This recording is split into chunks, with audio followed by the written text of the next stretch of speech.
ये मुसलमानों के साथ नया नहीं अन्याय हुआ है और सरासर अन्याय हुआ है। अगर नरेंद्र मोदी साहब को इतना ही फिक्र है तो बिल्किस बानो का आप इंसाफ करके दीजिए ना भाई। जो नौजवानों को जेल में घुसा के रखे हो उसको बाहर निकालने का काम कीजिए ना। अब मुसलमान का उत्थान नहीं हुआ अब तक, उसका उत्थान कीजिए आप बार बार मुसलमानों को जलील कर रहे हैं, रुसवा कर रहे हैं। मुसलमानों को बोल रहे हैं कि मैं मुसलमानों का हक दिला रहा हूँ, गरीबों को हक दिला रहा हूँ। अगर आपको इतना हक दिलाने का अगर मनसा है भाई, आप 15 मिनट आप नमाज नहीं पढ़ने दे रहे हैं। आप क्या है भाई, ईद पर भी नमाज पर ईद पर भी नमाज पर रोक लग गई, जुमा को भी नमाज पर रोक लग गई। आप अपने छत पर नमाज नहीं पढ़ने दे रहे हैं। आप मुसलमान के साथ सतला व्यवहार कर रहे हैं।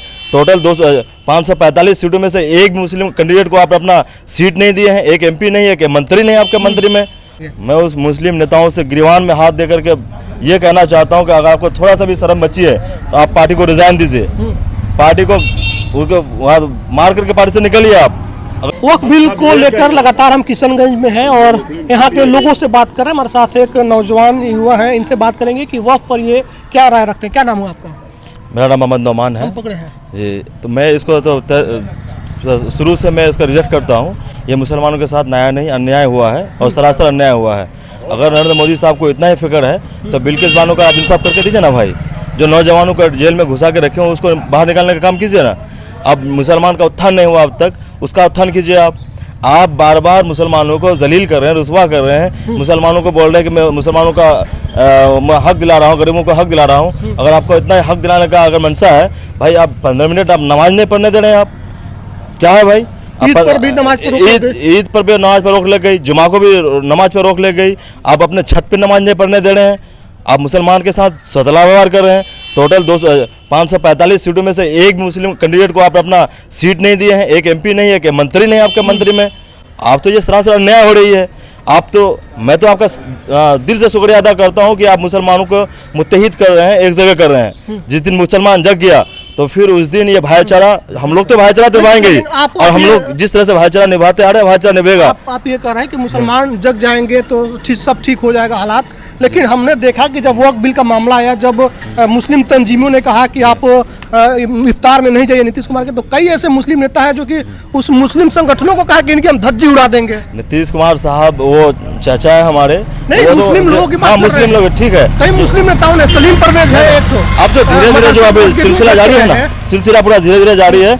जब से नीतीश कुमार साहब ने उसको सपोर्ट किया है, नरेंद्र मोदी साहब को, धीरे धीरे जदयू का भाई पतन होते जा रहा है।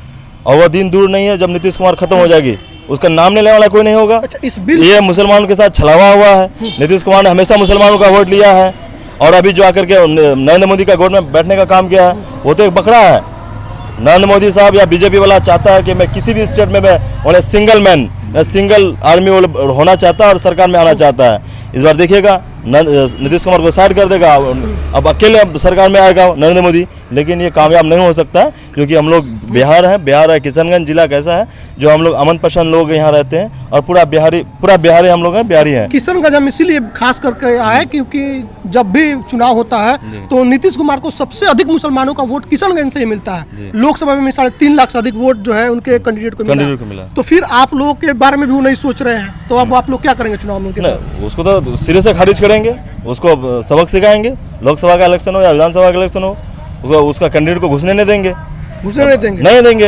अरे भाई, आपने क्या किया? आप मुसलमानों के साथ ये छलावा इतना बड़ा क्यों किया? आप मुसलमानों का वोट लेकर के बीजेपी के साथ, अब जब भले वो 3 तलाक का मामला हो उसमें आप सपोर्ट कर लिए, CA का उसमें आप सपोर्ट कर लिए, आप इसमें भी आप सपोर्ट कर दिए।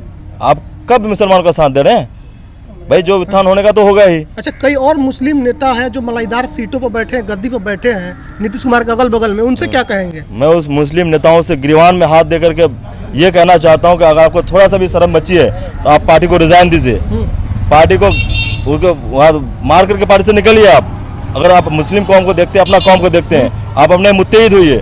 जो आपके बारे में सोचता हमेशा, जो पार्टी आपके सना बशाना खड़ा रहता है, आप उनका सपोर्ट कीजिए, उनका साथ दीजिए।